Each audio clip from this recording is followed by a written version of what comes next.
I know the two of you wanted to talk about what's been on so many of our hearts and minds, which is George Floyd. So, Pramila, do you want to start us off? Yeah, thanks so much. I think that, I woke up this morning and I've woken up every morning this week really thinking so deeply about the rage that is real for people across this country who are Black Americans. It feels like killing after killing, betrayal after betrayal, and a complete disregard for Black lives in the context of economic justice and social justice that is all coming to the forefront with the killing of George Floyd. We should be clear, it's not just George Floyd. It's George Floyd, it's Ahmaud Arbery, it's Breonna Taylor, it's Michael McDade. It's all of these lives that have been taken in extrajudicial killings. And I think it's important to say that because what we saw with George Floyd was a video where a police officer for 9 minutes, the last 2.5 minutes or almost 3 minutes of which George Floyd was not moving. The breath had already gone from him, and a knee of the police officer stayed on his neck in full public view, and even as another officer was watching. And so I think that we have some very deep wounds in this country, and we have a sense of futility from Black people across the country, and it's legitimate because it isn't just the legacy of slavery. It's Jim Crow laws. It's the continuing discrimination on housing, on many of the issues actually that Bob is taking on that disproportionately hurt Black folks. And I think that the concept of anti-Blackness is something that each of us have to take on if we are not Black.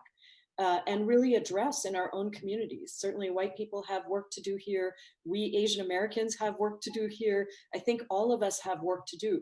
But at the federal and the state level, there are some significant things we can do. De-escalate Washington was a step in the direction of being able to prosecute. The Supreme Court's work on jury selection was a step in that direction of being able to actually have fair and representative juries.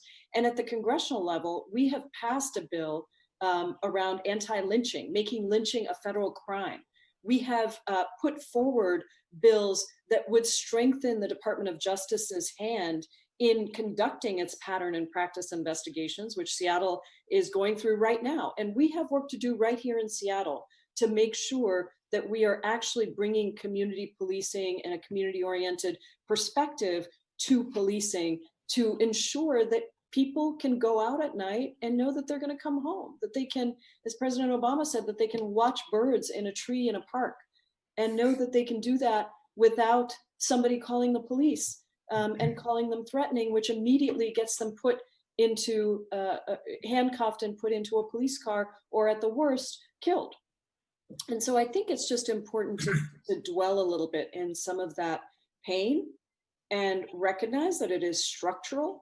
It is systemic, and it requires interventions that are structural and systemic, and that words are relatively easy to say, Black Lives Matter, but the pursuit of justice is much harder. And, and I'm grateful that Bob is taking this on in all the ways that he is. And I just think we are going to have to really intervene quickly and fast and structurally and systemically to deal with the rage and the pain and stand in solidarity and power and in protest to the power that has stopped, that has allowed this to continue and that has not stepped in to stop it. Yeah, and Congresswoman, you said it well. I guess just a couple of thoughts to add to that. It's hard, honestly, to talk about this without getting emotional about it, right? It's, you see that video and it's, there are no words to capture how outrageous it is, truly. And as a father, trying to think about, well, how do my wife and I talk to our 12-year-old twins about this, right? They're at an age where we need to have that conversation, but for God's sakes, how do you do that as a parent, right? That is not an easy conversation, but it's a necessary one for that next generation. So it is so outrageous on so many levels. I appreciate, Pramila, you mentioning, work at the federal level.